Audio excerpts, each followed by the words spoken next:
नमस्कार दोस्तों। आज का जो क्वेश्चन है हमारे पास वो है परसेंटेज का। परसेंटेज क्या होती है भी?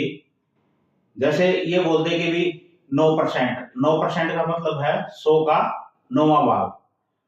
या ये बोल दे कि भी आपके पास किसी गांव की जो जनसंख्या है वो 500 है और उसमें 60% व्यक्ति साक्षर हैं। तो 60% व्यक्ति साक्षर है, इसका मतलब है 500 में टोटल कितने हो गए भी? 300 व्यक्ति साक्षर हो गए भी। और अनपढ़ की पूछ ले तो 500 माइनस 300 200 भी। ये होता है भी परसेंटेज। तो परसेंटेज के क्वेश्चन है इस टाइप के, बहुत ही महत्वपूर्ण क्वेश्चन है भी।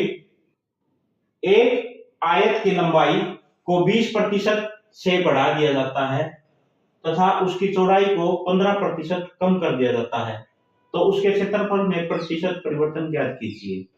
तो किसी की लंबाई और चौड़ाई को आप बढ़ाओगे या घटाओगे तो उसके क्षेत्रफल में जो परिवर्तन तो होगा, लेकिन परिवर्तन होगा तो हमें ये नहीं पता कि भी ये घटेगा या बढ़ेगा। जैसे ये लेंथ है, ये ब्रेथ है, यानी ये लंबाई है, ये चौड़ाई है। तो इसने लंबाई को 20% बढ़ा दिया तो ऐसे बढ़ेगी भी, और चौड़ाई को कम कर दिया भी। तो आपके पास इसका टोटल एरिया और पहले का टोटल एरिया में डिफरेंस जो है वो प्रतिशत में निकालना है। तो हम एक फार्मूले के माध्यम से इसको सोल्व करेंगे। तो ये ध्यान रखना भी, जहां पे बढ़ा है वहां पे प्लस रखेंगे, जहां पे घटेगा उस पे माइनस कर देंगे भी। तो जैसे आपके पास ये है लेंथ जो है 20 बढ़ाया है तो ये प्लस का ले लेंगे, माइनस चौड़ाई को घटाया है तो ये माइनस हो गया। फिर प्लस में लंबाई गुणा में चौड़ाई को घटाया है तो माइनस का बी। जो बढ़ेगा वो प्लस रहेगा, जो माइनस जो घटेगा वो माइनस हो जाएगा, अपॉन में 100। अब इसकी वैल्यू पुट कर दो। एल की जगह पे 20, बी की जगह पे 15, फिर प्लस में भी, ये गुणा में है 20 गुणा में माइनस का 15 अपॉन में 100। इसको सोल्व करोगे 20 पंजे 100, 5 दिए 15 यानी माइनस का 3, 20 में से 15 जाएगा 5 माइनस का 3 2 यानी 2%।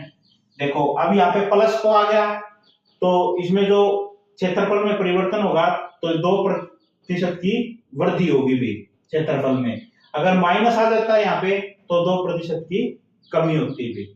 ये फार्मूला हम हर एक क्वेश्चन में लगा सकते हैं भी।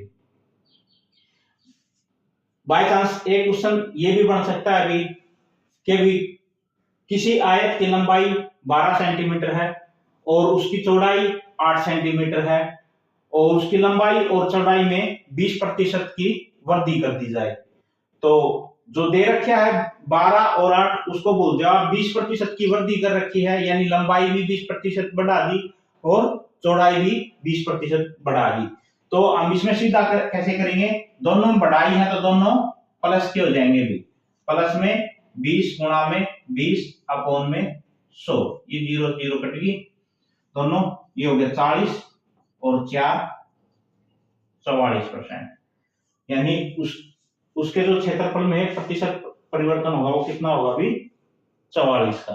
अभी जो हमने क्वेश्चन किया था उसमें क्या था अभी, लंबाई और चौड़ाई बढ़ा दी या घटा दी, उसके लिए वो फार्मूला था और उसके क्षेत्रफल में परिवर्तन आ था भी, बढ़ेगा या घटेगा। तो अभी इस क्वेश्चन में कहता है अभी क्षेत्रफल में कोई परिवर्तन नहीं होना चाहिए। जैसे क्वेश्चन देखो पूरा, ये कहता है अभी एक आयत की चौड़ाई को 60% से बढ़ा दिया जाता है अभी, यानी एक आयत की जो चौड़ाई है उसको 60% बढ़ा दिया, यानी 100 थी तो 100 की जगह 160 कर दिया।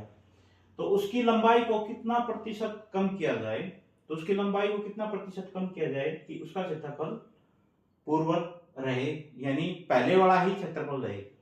तो उसके लिए हम एक फार्मूला है उसका यूज करते हैं, P अपॉन में 100 प्लस माइनस P गुणा में 100।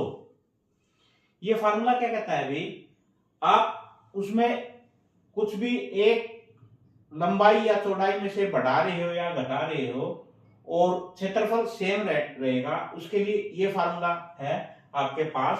तो P का मीन्स है 60, 100। तो अगर आप बढ़ाओगे तो प्लस आएगा, घटाओगे तो माइनस आएगा।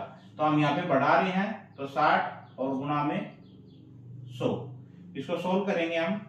60 160 गुणा में 100, 0 से 0 कट गया, 2 तिया 6, 2 अट्ठे 16, 4 दूनी 8 और ये 25, यानी 75/2,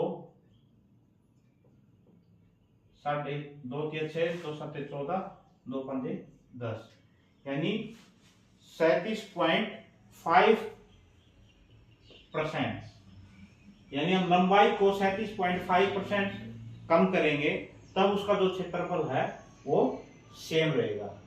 ये फार्मूला कहाँ पे यूज करेंगे भी हम, जहां पे एक चीज को बढ़ा दे या घटा दे और उसका जो क्षेत्रफल है वो, एक त्रिभुज का क्षेत्रफल 125 वर्ग सेंटीमीटर है।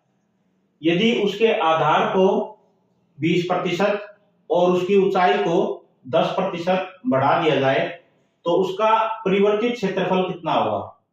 तो स्टेटमेंट में आपके पास क्या पूछा है अभी, उसका परिवर्तित क्षेत्रफल, यानी उसके क्षेत्रफल में जो परिवर्तन होगा सिर्फ वो बताना है, न कि प्रतिशत में बताना है। अभी प्रतिशत में बताते तो हम वही वाला फार्मूला लगा देते, L प्लस में B plus minus L into में B और Y में 100।